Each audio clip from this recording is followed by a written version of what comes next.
Okay, so now we're going to look at the biggest country in the former Soviet Union, and that would be the Russian Federation or Russia. And inside of Russia, there are lots of these little oblasts or sections or regions that have different powers or different um, liberties that some other ones don't. For example, right here, Yakutia is one of my favorite because it has a really, really independent sentiment to itself. The people there, as long as they claim to belong to Russia, they can basically do what they want because, one, there's not a whole lot of people that live there. And number two, they're so different than the people who live way back over here that they can just do what they want. So they speak their own language. They have their own special flag for their group of people, the Yakuts. Um, there's a lot of freedom that this region has. It has a lot of autonomy, which is another one of those really good vocabulary words. So Russia itself is twice as large as Canada, in which Canada is the second largest country in the world. So Russia is so big that the second largest country can fit inside of it twice. But most of the people who live in Russia live in the south. At last count, it was ninth in the world in population and dropping quickly.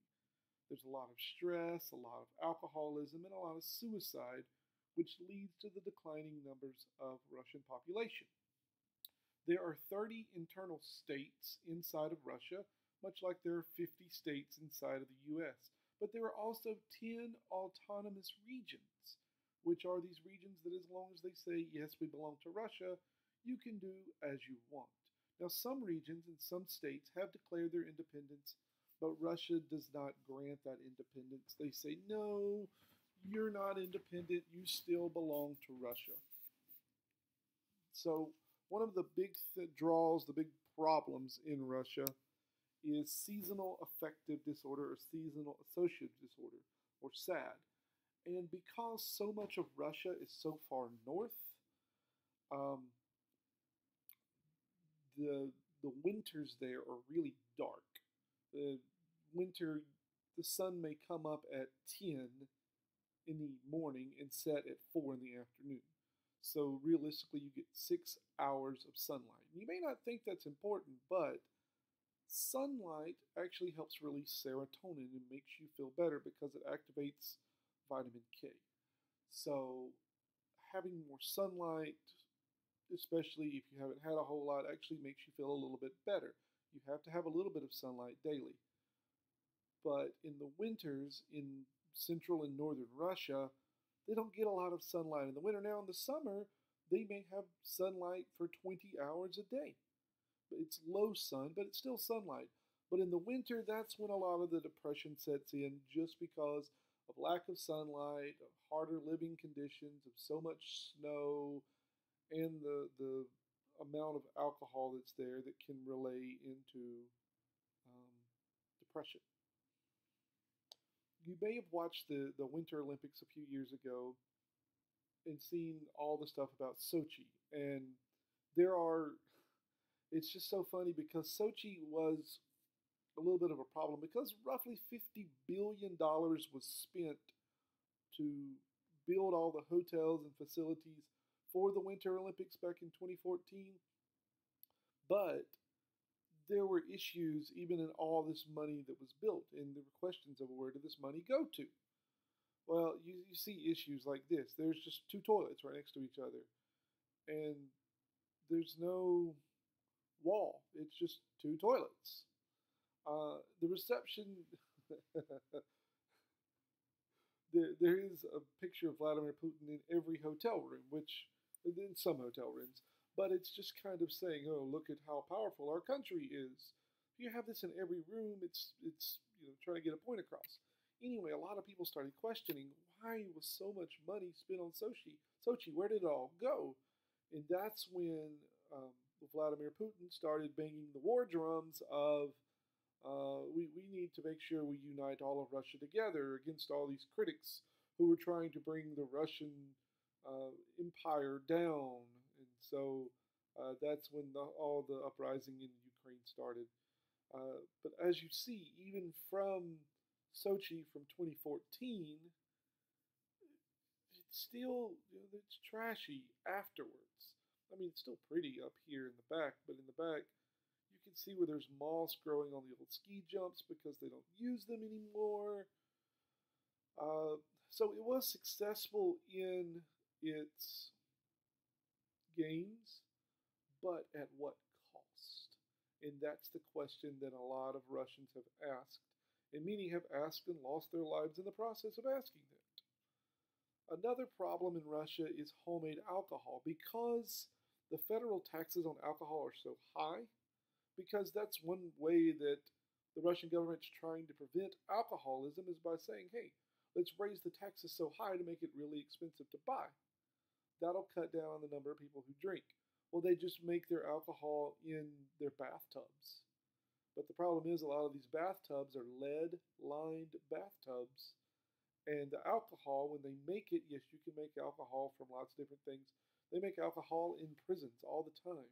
So you could make homemade alcohol, but if you get caught with it, then there's a lot of federal hoops you have to jump through. Anyway, so half of all the alcohol consumed in Russia is made illegally. And the lead in some of this alcohol can kill people, or they just drink themselves into oblivion and their liver shuts down and they die. European Russia, just like we said before, is flat, it's farmed, it's where all the big cities are.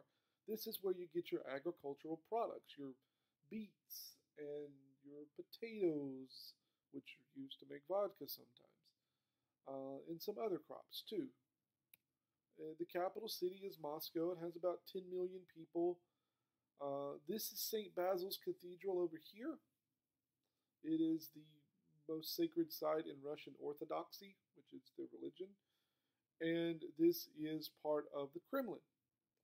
There are mafia in Russia, and a lot of them are based out of Moscow, but you can find them in other places too, such as New York City or Toronto and many other cities.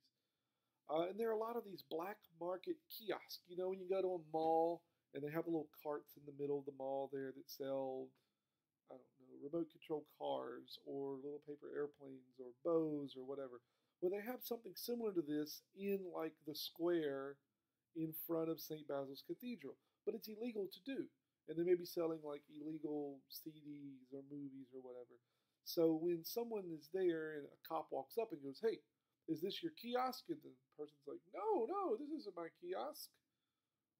And then the cop just keeps on going because they really don't care. Which, speaking of cops and believing people, this is why, if you've ever seen like the footage of the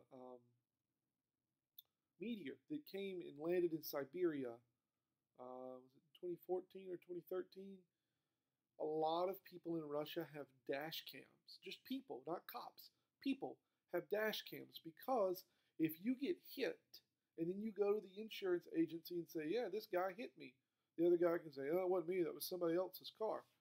So you have to have evidence of where they hit you. So you need a dash cam. And that's where these dash cams come in handy. So there are a lot of dash cams in Russia. The other big, huge city in Russia, there are lots of other ones, is St. Petersburg. It is a port city. It's home to the Winter Palace. And in the winter, the old Tsar, or old king of Russia, would go to St. Petersburg because the weather there was better than it was in Moscow. It was once called Leningrad or Petrograd at one point, but it's St. Petersburg is the name of it today. Asian Russia is more sparsely populated, but it is growing in industry. You can see this huge pit mine right here. That's a diamond mine. That's how they extract diamonds in this part of Russia. And the city is built right here, right around the mine itself. It's a mining town. Siberia is cold, it's snowy, it's fairly dry, and you find a lot of work camps. Back in the Soviet era, there were a lot of these gulags, these work camps, where people were sent who wrote or said something about the government. They just moved them over to Siberia, and they were so far away they could never make it back. But that's it in the summer. It's not bad. no trees, as you notice, but still can be pretty. All right, now we get to my main man, Vladimir Putin. Vladimir Putin served 2 terms as president, then 2 terms as prime minister, then he was reelected as president. He's very strict on the media. He was a KGB member, which is like the old Soviet version of the CIA. And he kind of styles himself after this president slash James Bond character. He does judo. He can fly jets because he was trained when he was in the KGB. He's very proud of himself, and he likes to have himself photographed and doing very manly things like riding motorcycles or fishing shirtless like he is right here. He's so proud of himself, and uh, back in 2012 or 2013, he divorced his wife, and he started dating this gymnast. And then when allegedly she got pregnant and had a baby of his, she got shipped off to Switzerland, and he got a new girlfriend who was this world champion boxer who's like his daughter, who could be his daughter's age. But he's this man's man, and he sells himself as that, and he doesn't take any junk from anybody. He's very much into this ideal of machismo. I'm the man, and no one can tell me any different. We'll get to machismo later. There have been artwork produced that kind of says, "Hey, look at how strong he is. He's fighting off these different groups like Japan and the European Union, which is labeled right here. And there's the American Hydra that he's already killed. It's USA is what that translates to. But he's already killed the American snake, and he's killing the Canadian one, and the Japanese one, the one from the European Union. But it shows how strong and powerful he is, the labors of Putin. And he even says, life would be too dull without rumors. There's all these rumors about me and what my life is doing. And he's kind of got this Eminem philosophy that it would be so empty without me. But he's just such an interesting character. But we'll stop right there for now.